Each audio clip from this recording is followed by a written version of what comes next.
Of course, the Patriots need to strengthen their receiving core with the 2025 NFL draft approaching, but which receiver should be on their priority list and in which round? I'll analyze a receiver for each of the 7 rounds, considering the options that may be available and aligning with New England's needs at the time of the pick. Let's dive in. Before we explore the draft options, I have a quick question. Do you think the Patriots should go for a receiver?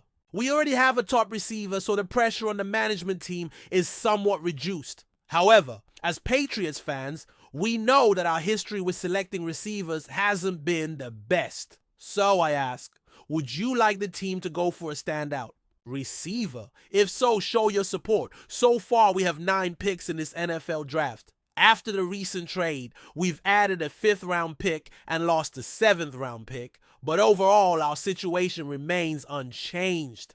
My focus is on the first 3 rounds to try to find a suitable receiver. I believe that as we move from the 4th to the 7th rounds, we'll be looking for options that can add depth to the roster. We still don't have a clear view of how that depth might unfold, considering some players who could fit that mold. Let's start with the first round.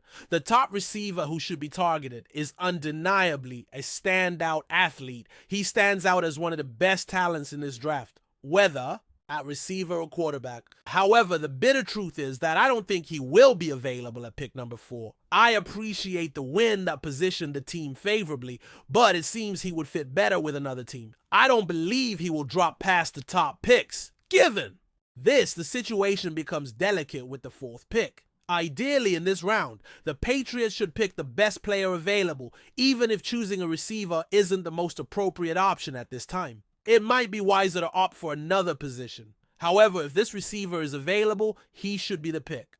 My main expectation lies in the 2nd round.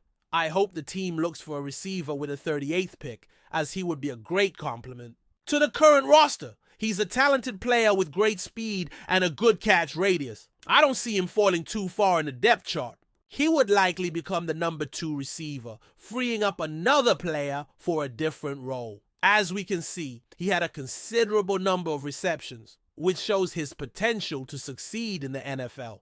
I believe his athletic abilities will transition well to the professional level. The 2nd round presents the best opportunity for New England to select a receiver. This has been my view from the start.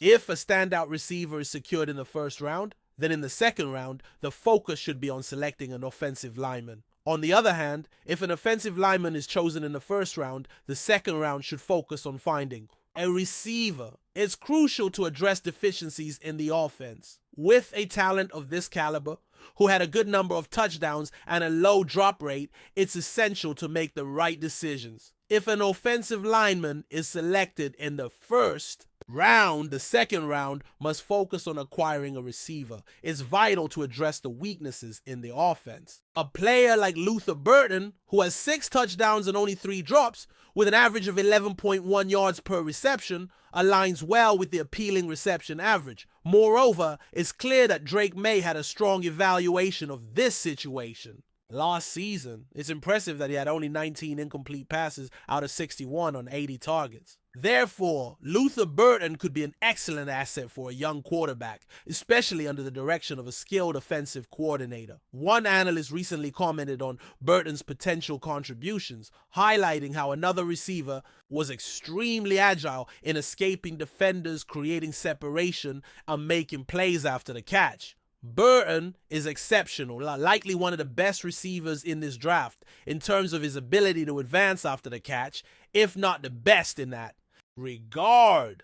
This is exactly what the team needs, as they struggled last season to sustain drives. By allowing a young receiver to connect with a rookie quarterback, the goal is not just to complete passes, but to create opportunities for additional yards afterward, which is essential for offensive performance. Looking at the current receiver, corpse, there's a discrepancy because what's available doesn't accurately reflect the reality. It should indicate Luther Burton, but it seems players are emerging as alternatives. Regardless, analyzing Luther Burton leads to the belief that he will become a key ally for the young quarterback.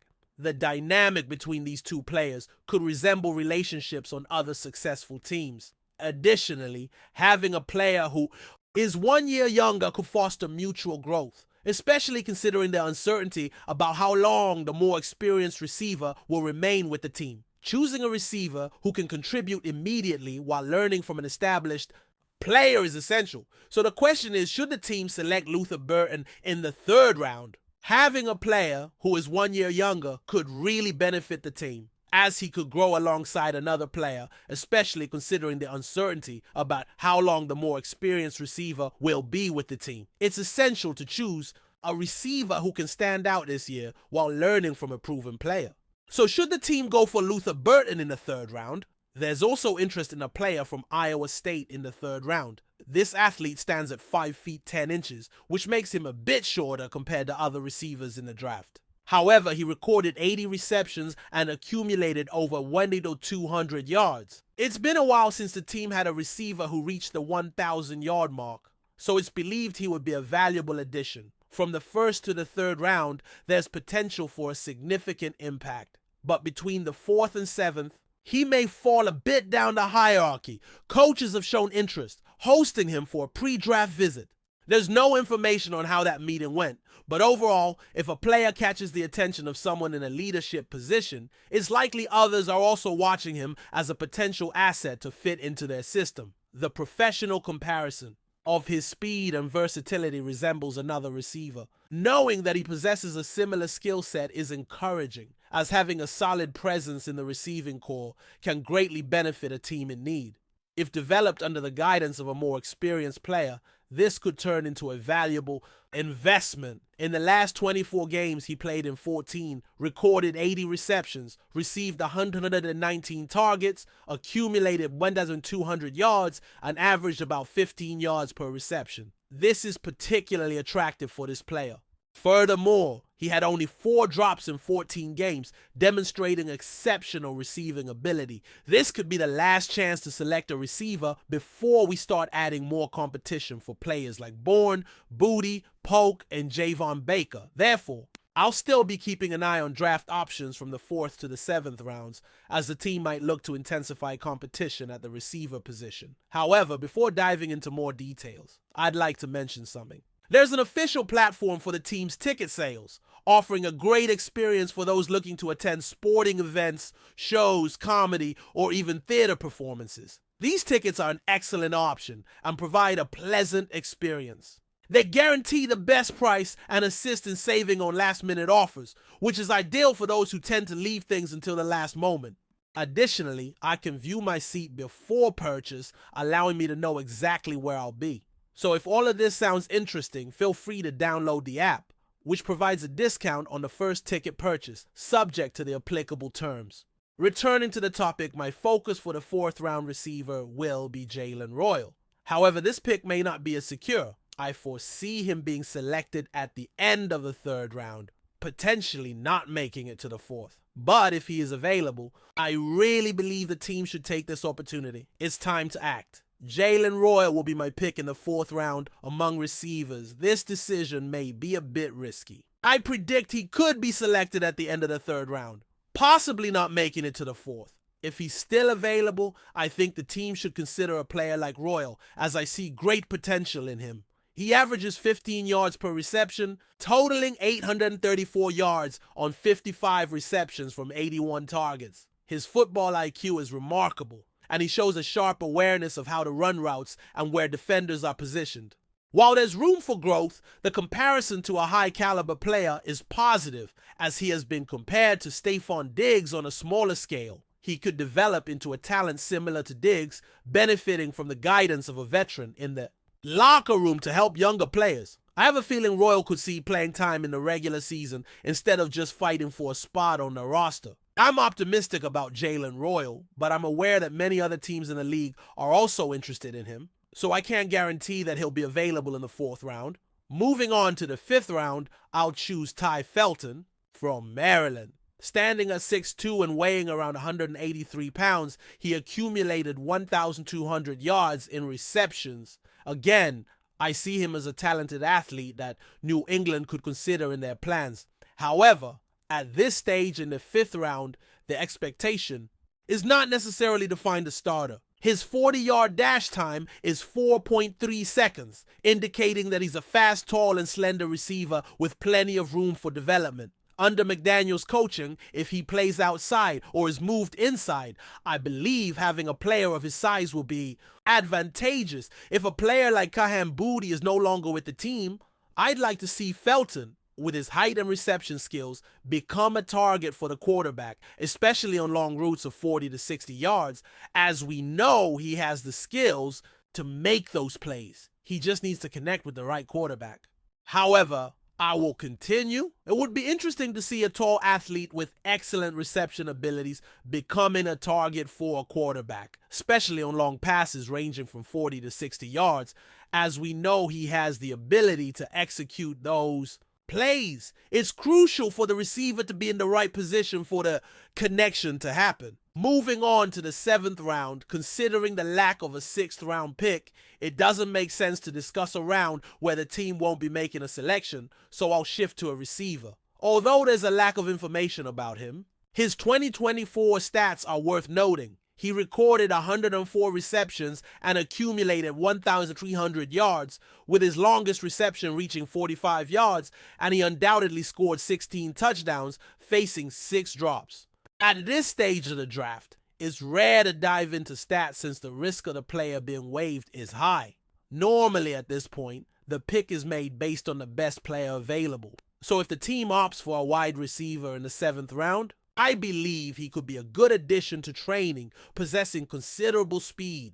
At 6'2", he could become a good alternative, contributing to diversifying the plays, even if this only happens in practice. However, it's likely that a wide receiver selected at this stage wouldn't be the main focus. I'm not sure if the team will indeed pick a wide receiver at such a late point in the draft, considering there are many other positions needing attention, like a new quarterback, a kicker, maybe a running back at some point, or even another edge, or safety. Therefore, I don't see the team picking a receiver in the 7th round. However, this player could be an alternative to consider. Now, in which round should the team really select a wide receiver? I believe the 2nd round would be the best opportunity. Before we continue, don't forget to subscribe to Patriots Hub and give this video a like. Your support helps us keep delivering the latest updates on our New England Patriots. And don't be shy, share your thoughts on the news in the comments below. In a surprising move that has sent ripples through the NFL community, the New England Patriots have officially signed wide receiver Justin Jefferson, one of the league's brightest young stars. Jefferson, who has spent the first few years of his career with the Minnesota Vikings, joins the Patriots on a deal that is expected to make an immediate impact on the team's offense. The move signals a clear commitment by head coach Bill Belichick to bolster the Patriots' receiving core and provide quarterback Mac Jones with a top-tier weapon in the passing game. Jefferson, who was drafted by the Vikings in 2020, quickly established himself as one of the NFL's premier wideouts. Over his first few seasons, he accumulated impressive statistics, including over 4,000 receiving yards and numerous highlight reel catches. His ability to run crisp routes, gain separation from defenders, and make contested catches has earned him a reputation as one of the league's most dynamic playmakers. Now,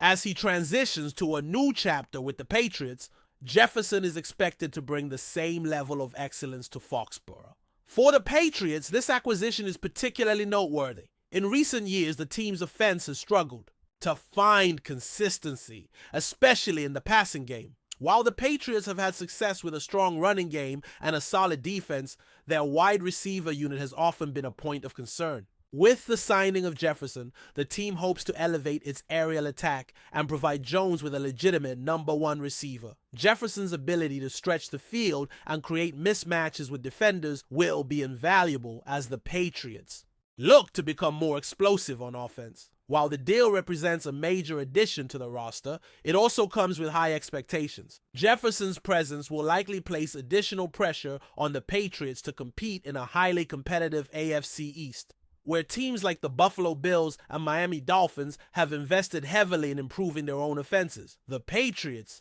will need to find ways to effectively integrate Jefferson into their system, ensuring that his talents are maximized and that he forms a strong connection with Jones. For Jefferson, the move represents a fresh opportunity to continue his rise. among the NFL's elite wide receivers. Joining a storied franchise like the Patriots, known for its championship pedigree, gives him a chance to further cement his legacy while competing for titles. The expectations are high, but if Jefferson can replicate the success he enjoyed in Minnesota, the Patriots could very well become one of the more dangerous teams in the AFC in the coming years. This move also signals a shift in the Patriots' overall strategy. Historically, the team has been known for its balanced approach and focus on team-first mentality. However, with the addition of a star like Jefferson, it seems clear that Belichick is shifting toward building an offense that can compete with the league's high-powered units. With a receiver of Jefferson's caliber now in the fold, the Patriots are looking to turn the page and enter a new era of offensive football. That's it for this update. If you enjoyed the video and want to stay updated with exclusive news about our New England Patriots, be sure to subscribe to Patriots Hub and hit that like button. We can't wait to hear your thoughts in the comments. See you in the next video.